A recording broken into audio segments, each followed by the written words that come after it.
Hello, Ross. Hello, Bob. How are you? I can't complain. Let me introduce us. Why are you laughing? Because you think I can complain? No, I mean, if you are prevented from complaining by, No, it's literally true. They put a chip in my brain. It got that bad. It got that bad. My wife demanded it. So let me introduce us. I'm Robert Wright, publisher of the Nonzero newsletter. This is the Nonzero podcast. You're Ross Douthat, famous columnist at the New York Times.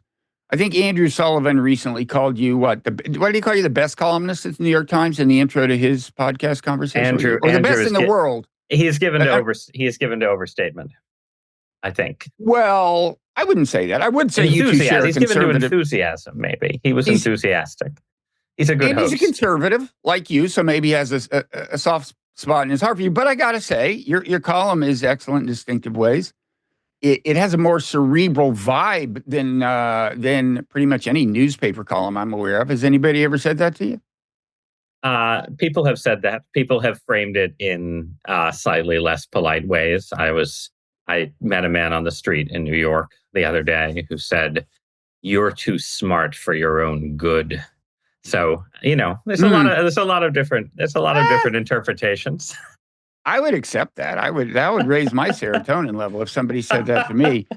But enough about us. Let's talk about God. So you have written a book that is a bona fide New York Times bestseller. It's called Believe: Why Everyone Should Be Religious. I would say that's a fairly self-explanatory subtitle.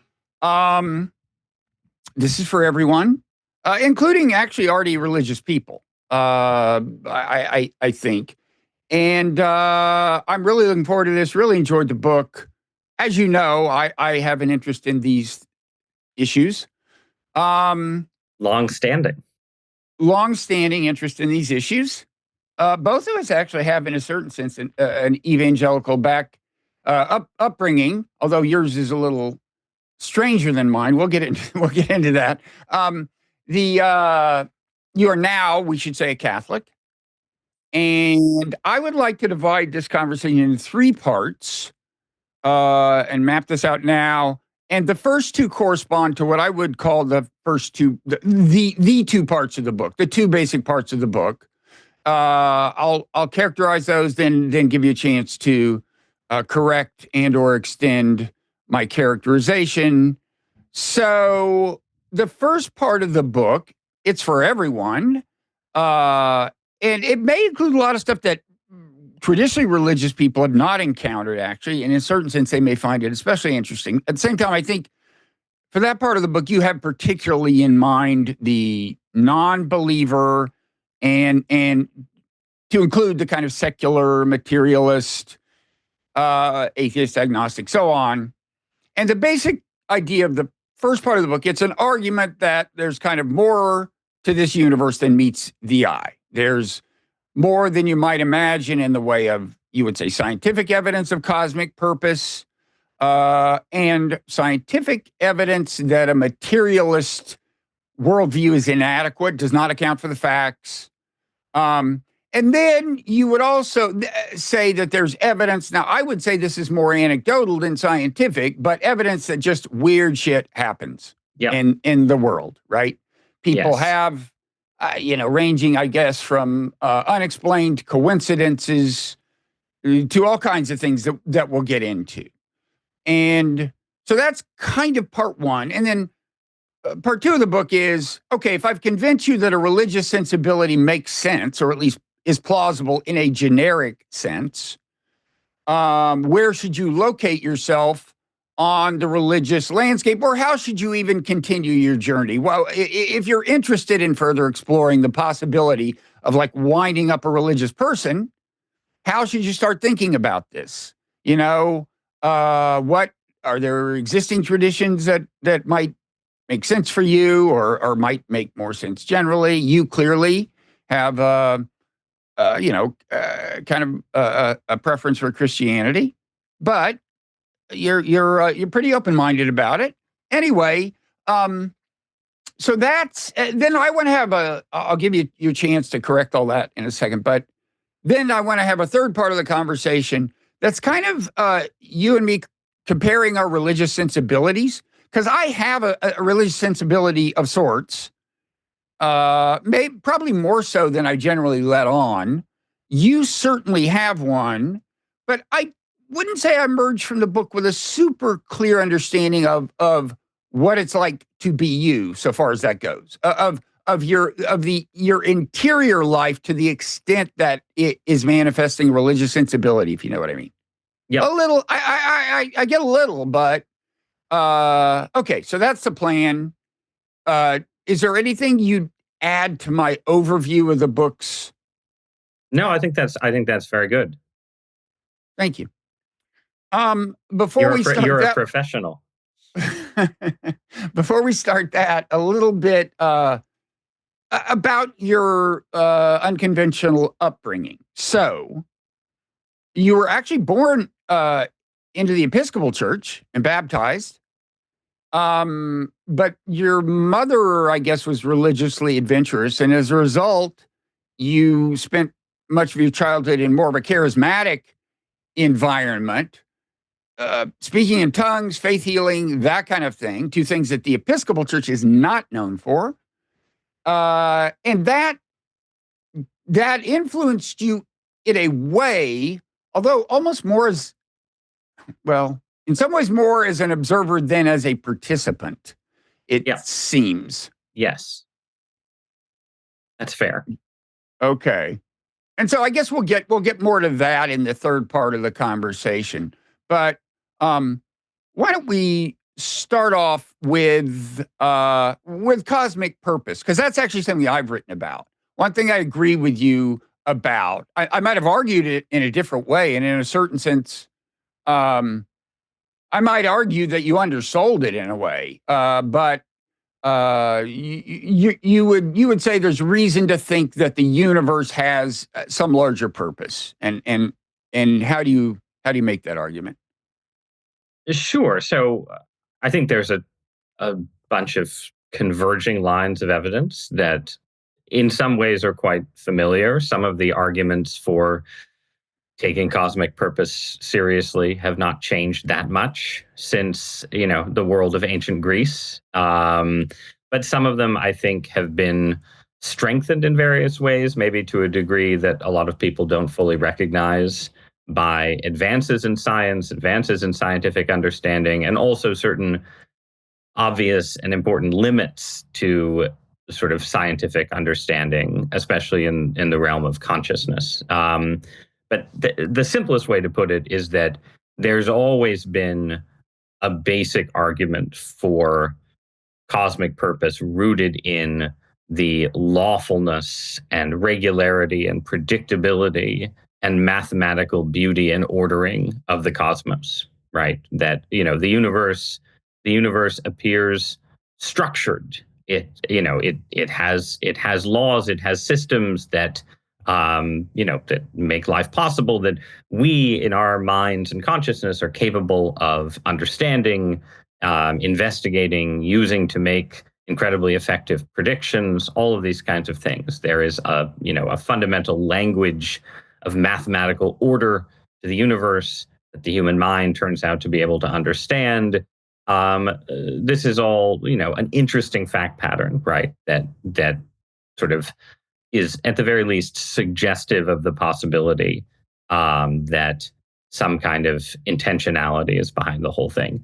To that basic reality, in the last 4 decades or so, has been added the discovery that the particularities of cosmic order seem to be incredibly fine-tuned to make this particular kind of universe, meaning the kind of universe that contains galaxies, stars, planets, biological life, and ultimately us, possible out of an incredibly vast, like quadrillions and quadrillions vast array of possible universes that would contain no such thing, that would be, that would fly apart too quickly, that would collapse too quickly, or that would just be sort of, filled with sort of lifeless lifeless matter, right?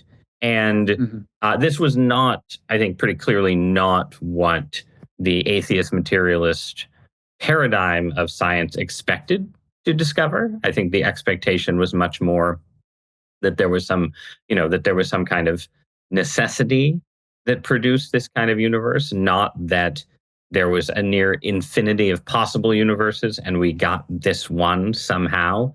And that surprise has yielded a really interesting dynamic where I think the simplest reading of that kind of evidence is a kind of theistic or pantheistic conception of the universe, where you basically say, look, this is evidence that in some way mind itself, some kind of consciousness, is fundamental to reality as we experience and understand it. That that you know that that that the universe is designed with us in mind in ways that are really strongly suggestive of conscious purpose. Or you make the move that a number of thinkers have made in the last few decades and say, well, the way to explain this is to posit a near infinity of actual existing universes, the multiverse, right? Mhm. That all exist, and we find ourselves in this one and think that it was made for us because only a universe that appeared made for us would yield conscious observation, and therefore, it looks like we're a jackpot universe, a one in a near infinity universe, um, just because of a kind of observer selection effect, right? Um, Right. and so So in that's, other words, there. of course, the universe. This is called the anthropic principle.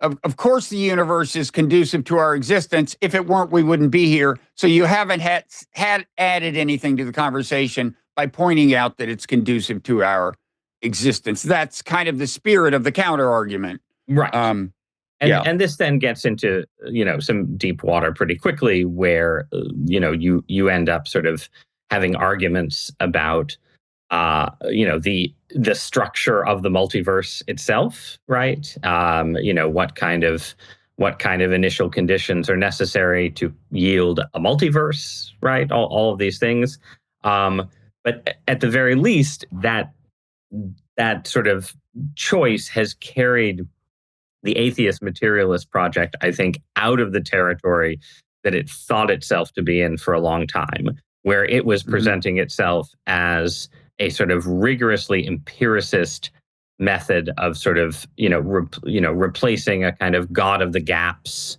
hypothesis, where any sort of thing we couldn't understand was attributed to God, and science explained more and more things, and therefore there was less and less room for God. That's not really what the multiverse is doing. The multiverse is a form of metaphysical speculation, that has all kinds of weird further implications, right? You quickly get into things like the simulation hypothesis, where it suddenly becomes plausible to say, well, if there's an infinity of universes and some of those universes are simulating other universes, therefore we're probably in a simulation. There's a lot of really sort of strange territory that you get into pretty quickly, some of which I think actually takes you in religious directions no matter what.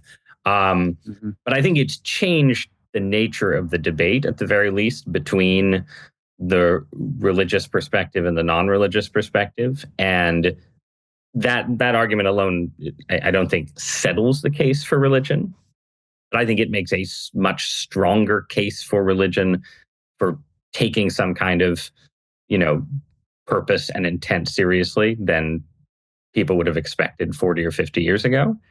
And then you combine it. I mean, one of the essential arguments I'm trying to make in the book is there isn't this one slam dunk case for God, right? It's not like you pick one of Thomas Aquinas's 5 ways to believe in God and say this settles the debate for all time. The Mhm. reasons to be religious lie in a set of converging lines of evidence. And so order and design and fine tuning is one of the converging lines.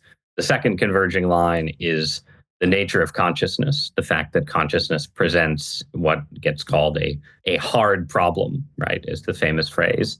to materialists, this kind of irreducible, irreducible and mysterious sense of conscious selfhood. It's very hard to explain in reductive materialist terms.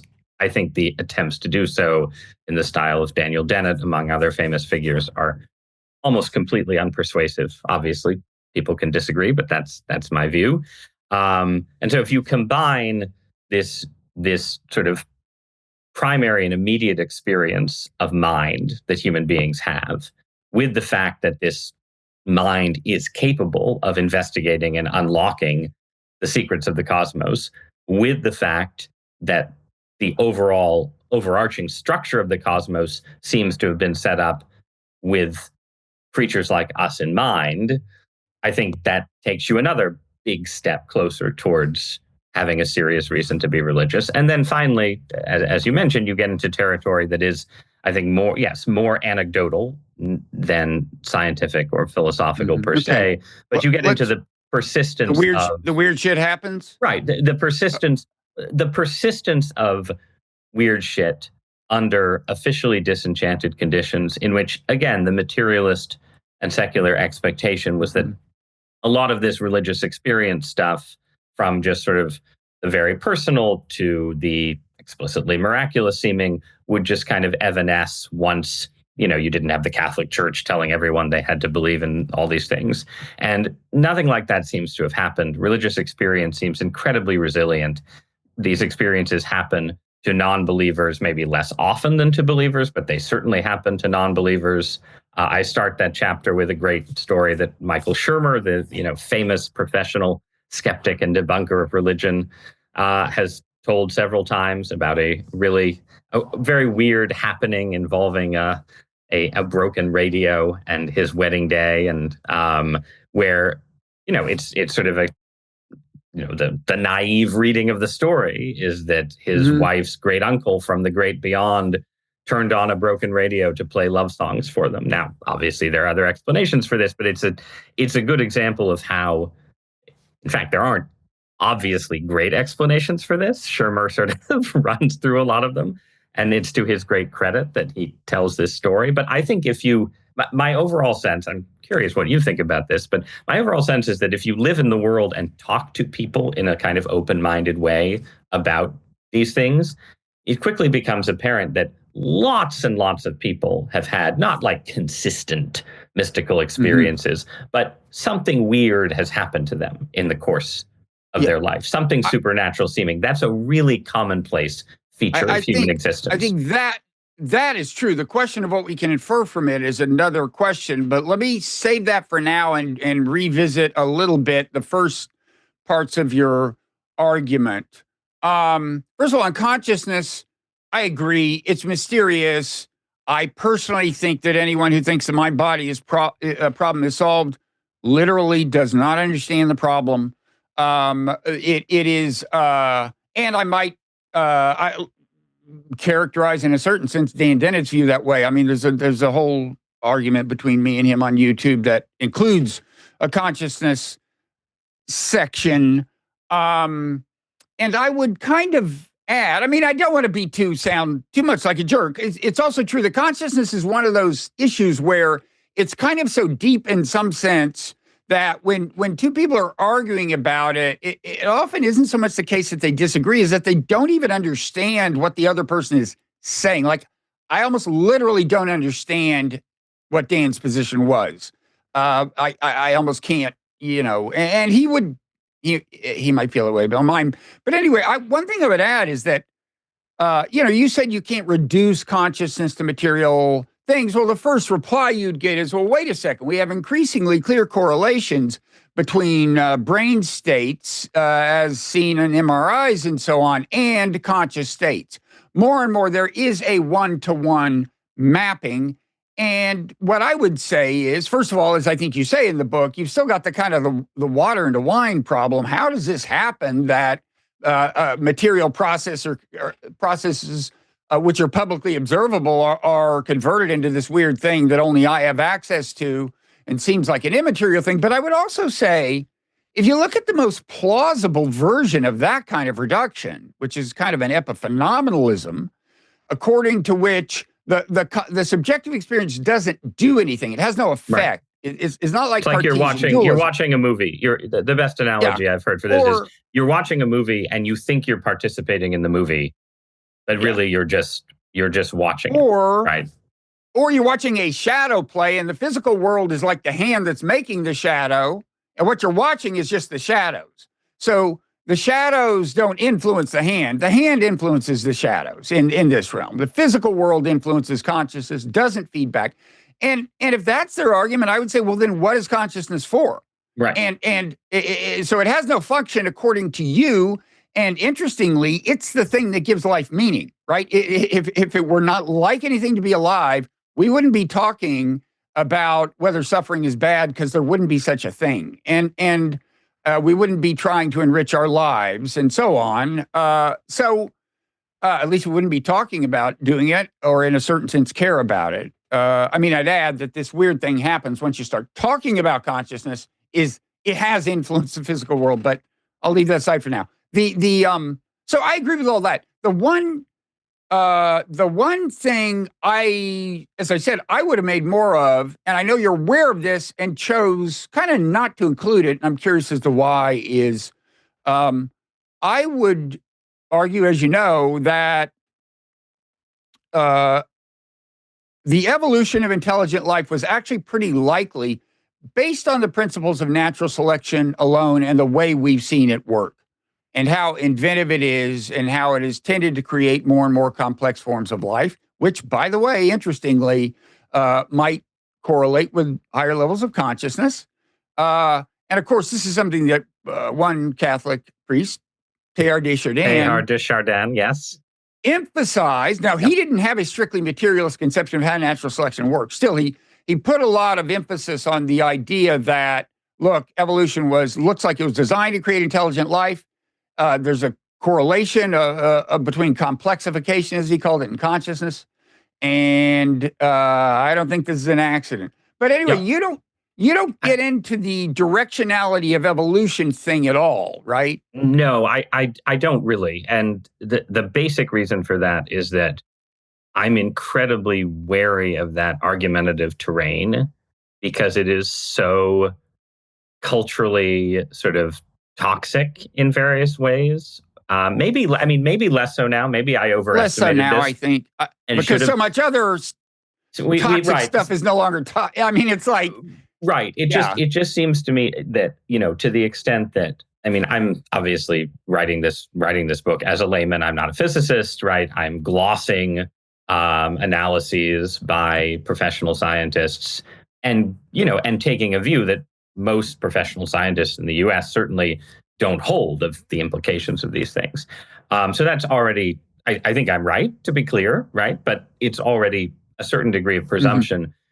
To add to that an argument about where I tend to agree with you, right? That there is, you don't have to be a kind of sort of hardcore intelligent design advocate to see a certain kind of teleology in evolution, and to look at evolutionary theory as a purely materialist narrative and think that it's incomplete, right? I think that's right, but I'm hesitant. Was hesitant to make that argument, and I thought it was worthwhile to sort of basically say, I think you can get to an argument for religion without wading deep into the evolution wars. And again, maybe I should have had a chapter on those arguments. The other reason I would say, and maybe this gets ahead of us a little to where you want the conversation to end. The other reason I didn't go too deep into that was that is the place where I think there is the strongest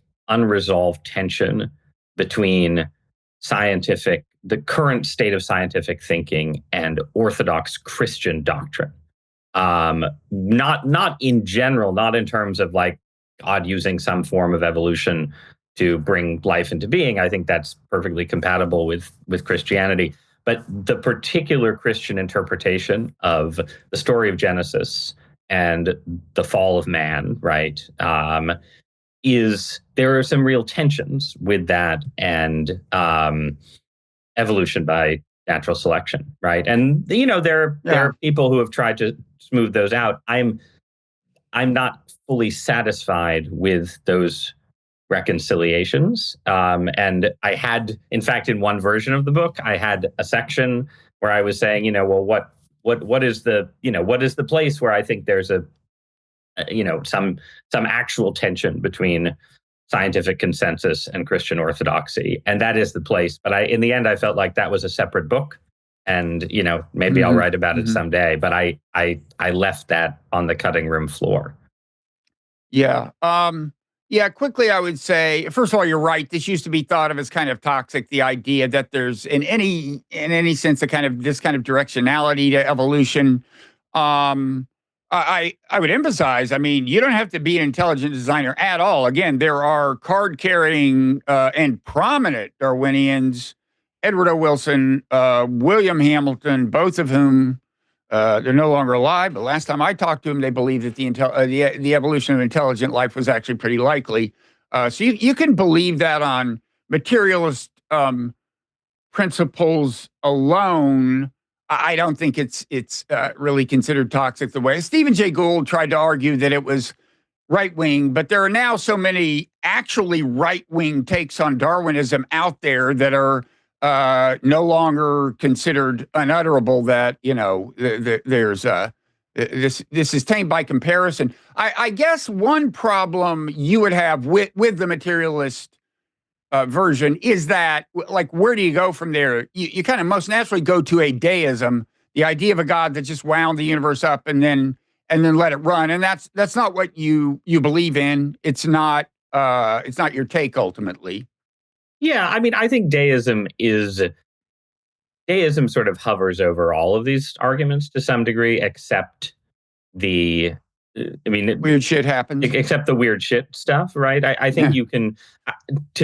My view is that more scientists should be deists or pantheists, right? I think it is deeply understandable, given the way the practice of science works, that scientists are so wary of supernaturalism, of miracles, and so on. I think they're wrong, but I think it's totally. I totally understand why the typical working scientist, if I tell him, we obviously, canonized this saint because he had 2 confirmed miracles, that the scientists, like, the hackles go up, right? I get that. Right. I do think that a straightforward reading of a lot of the evidence should lead the working scientist towards a deist or pantheist conception. And I suspect that as the world changes and, the religious landscape mutates in various ways, at the very least, I think you're already getting more interest in things like panpsychism, right?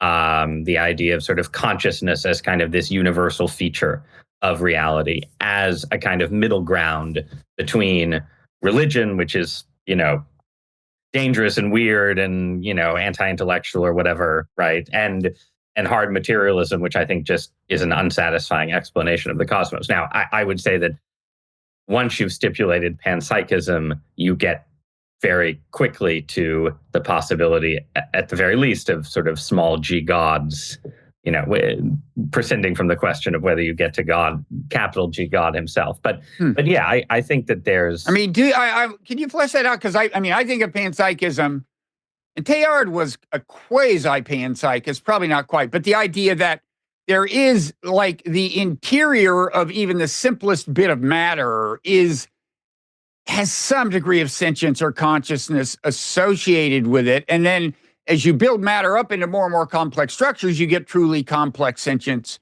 and consciousness. I mean, that's the way. Right. I mean, interior is Teilhardian terminology, maybe not so much panpsychist, but that's the idea. But how do you wind up with? Do you mean just? What do you mean by little gods?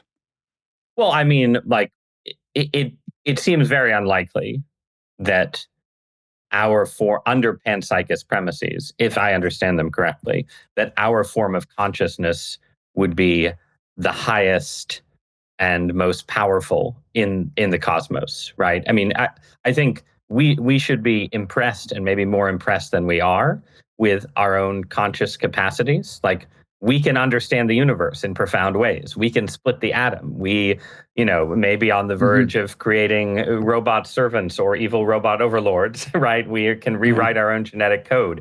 If we can do all that with a consciousness that is bound to this particular material substrate, and if, as you say, the panpsychists would say that consciousness is a feature of, even the lowest forms of organized matter, then I think you would have to postulate that, like, there's a conscious, let's say the Gaia hypothesis, right? That the Earth itself as a biosphere should probably generate some kind of consciousness that is maybe higher than ours. That would be an example of where I think you would, I think the panpsychist, it would be very weird if ours was the highest form of consciousness under panpsychist premises, and there was no godlike form, from our perspective, godlike at least, above us, I think.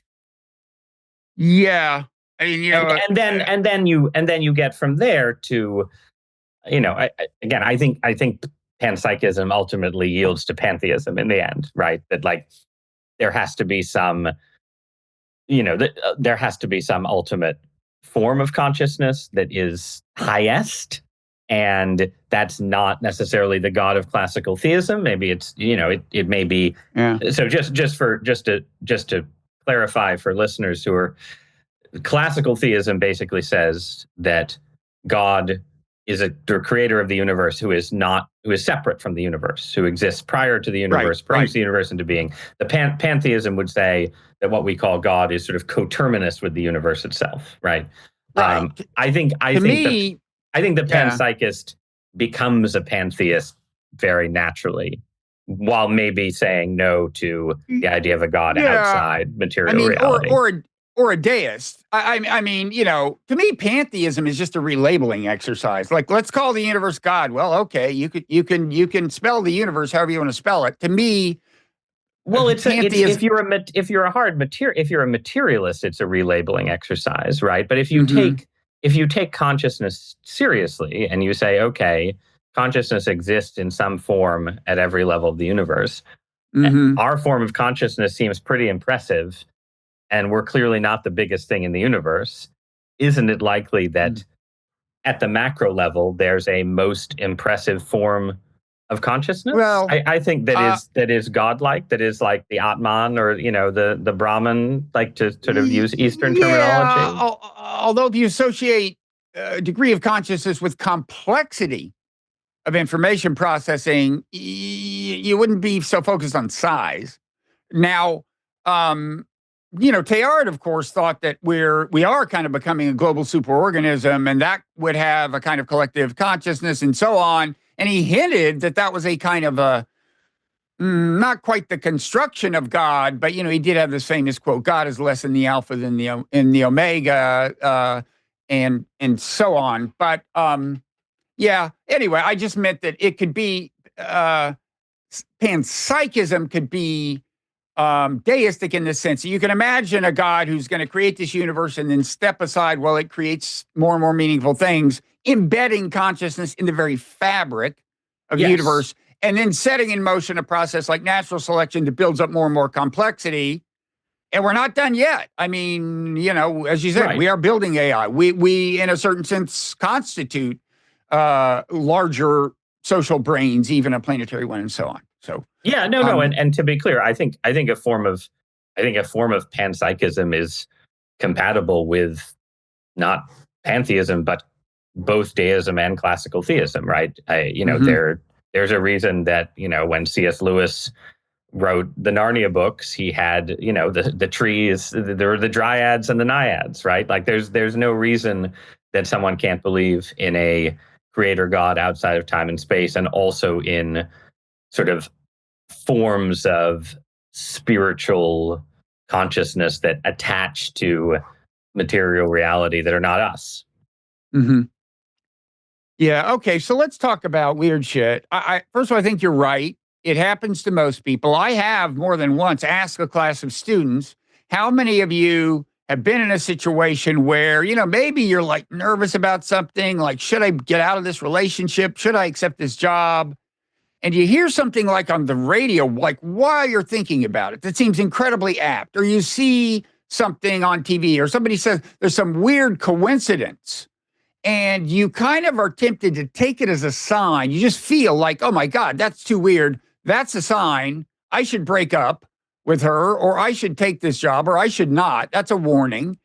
And I always get like 90% of the people raise their hands. So I think, and we could go on, and I do want to talk about other categories of weirdness, but I would say as a general rule, it seems that you can always, in principle, come up with an explanation of why people would be inclined, to see faces in the cloud, so to speak, to take what is actually a more or less random juxtaposition of things and impose order on them. This could be, for example, this is just so story, but biological adaptation that in moments of tremendous indecision, where making any decision is better than making none, steers you one direction or another.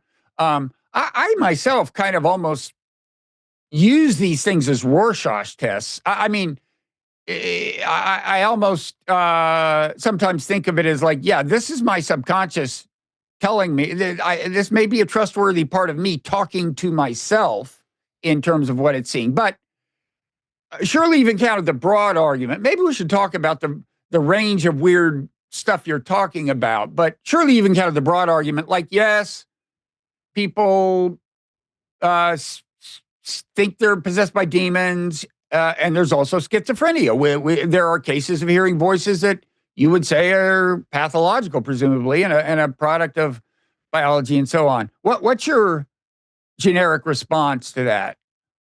I mean, I think that the case for taking this stuff seriously does have to extend beyond just the kind of things that you just described, which I do think are a real and important part of the story, right? Like, people do have these sort of moments of synchronicity and coincidence. And, I've known, in fact, quite a few people who have at very specific moments heard a voice speak to them. People who are not religious experiencers or mystics, right? But it's not just like a song comes on the radio. It's like you are in a situation where, you hear a voice telling you to do something and you do it. And it literally turns out to be like the thing that leads to saving someone you love from a drug overdose, or meeting your wife, or some really crucial thing, right?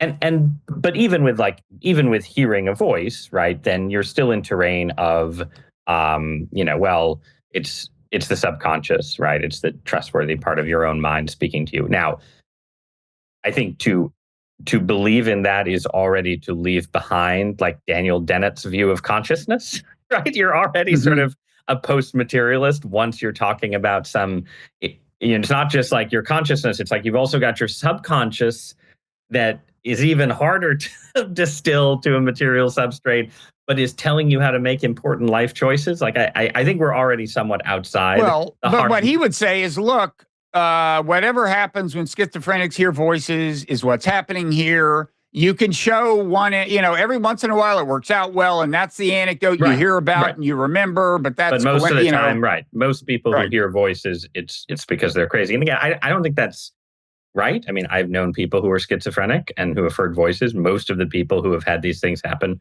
to them, it's more of a like one-off. But yeah, I think that you can do a kind of law of large numbers account of coincidence and synchronicity and be somewhat satisfied with it. Say, look, you have a lot of dreams. Once in a while, a dream is prophetic by accident. You have a lot, you hear a lot of songs on the radio. Once in a while, it fits with your life and so on. I think that is not completely, but at least somewhat satisfying. I think when you get to the next level of mystical experience, where it is things that are more concrete, and here I would include everything from near-death experiences to the tendency of people to see, not just like see in the cloud, but actively see people who have recently died, right, in situations where sometimes they didn't even know the person had died. to a range of like the really intense religious experiences of the kind that I watched people having as a child, where it seems like some force from outside the person is coming into them. Usually it's a divine seeming force. Sometimes it's a demonic seeming force. I think that's the range of experiences where I think the materialist account really struggles. It says, well, again, it sort of retreats to this like really strong view of the power of consciousness. It's like, well, normal sane people have a hallucination every 5 years or so, and that's what religious experience is. And normal sane people occasionally feel like they're being invaded by a divine or supernatural force, and that's just like part of some weird sort of spandrel of evolution or something, right? Like, I mean, people obviously think that's what this is, but I tend to think you see consistency and patterns in these things, right? It's not just randomness. There are a set of kinds of experiences of the kinds I've just stipulated. Experiences on the threshold of death, experiences that involve sort of some kind of external power entering into you, that are consistent across human cultures, take somewhat different forms, but are pretty consistent. That are just, I think, much more parsimoniously explained if you just stipulate that there's probably life after death. There's probably supernatural beings out there. Then if you try and chalk it all up to sane people for some reason, have these coherent hallucinations and we're not sure why. Yeah, I guess, weird stuff happens. Weird stuff has happened to me. One reply for some of this would be, well, how come we never see the controlled experiments that show this? Not that all of these things would be amenable to that. But for example, okay, so the Templeton Foundation, I think, funded a study of intercessionary prayer. And I think the conclusion was, in this case, at least, no, it didn't seem to help. There are supposedly, I think, these studies, a common thing with a near-death experience is the sense that you've risen above the table, or some famous, I haven't vetted the study, but where in some kind of ICU room or something, where a room where people die, they actually put things up at a level where you would only be able to see them if you were up at the ceiling. And I guess none of the people who had said they rose up the ceiling noted, this, whatever it was, some kind of fluorescent diagram that would have gotten your attention, I guess, or something. The ESP studies, and so on. And some of these you think really should survive a rigorous study. And I don't think any of them really have. But now you actually have, I know one thing you say, and I think some people would say this isn't fair, this move you pull. So you say,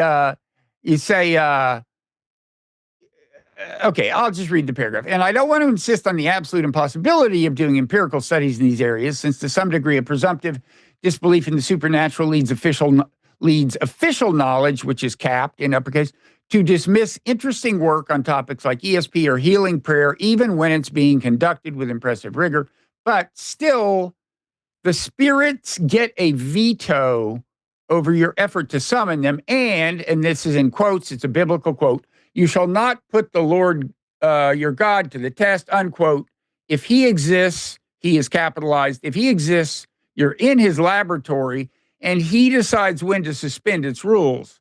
Now, if you're in the process of trying to convince people to accept religious text, I'm not sure it's fair to quote the religious text until you've convinced them. Does that, you get the idea?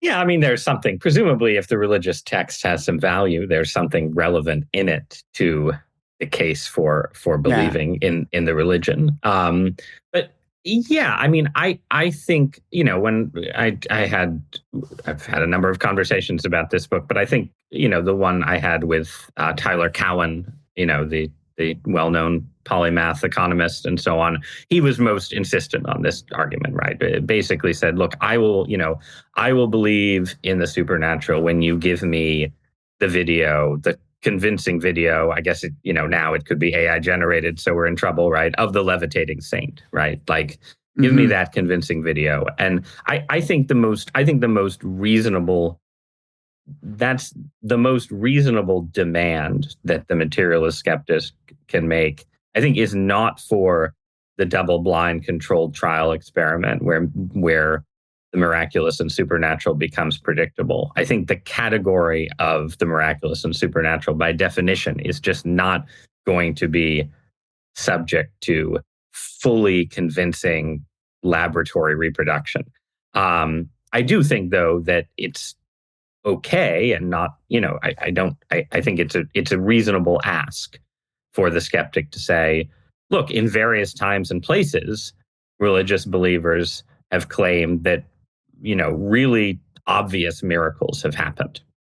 Meaning not just you had cancer, you prayed for a cure and your cancer went away and the doctors didn't know why, but more like a bunch of people saw the physical laws of the universe temporarily suspended, and it was the parting of the Red Sea, or it was to use. Well, but that.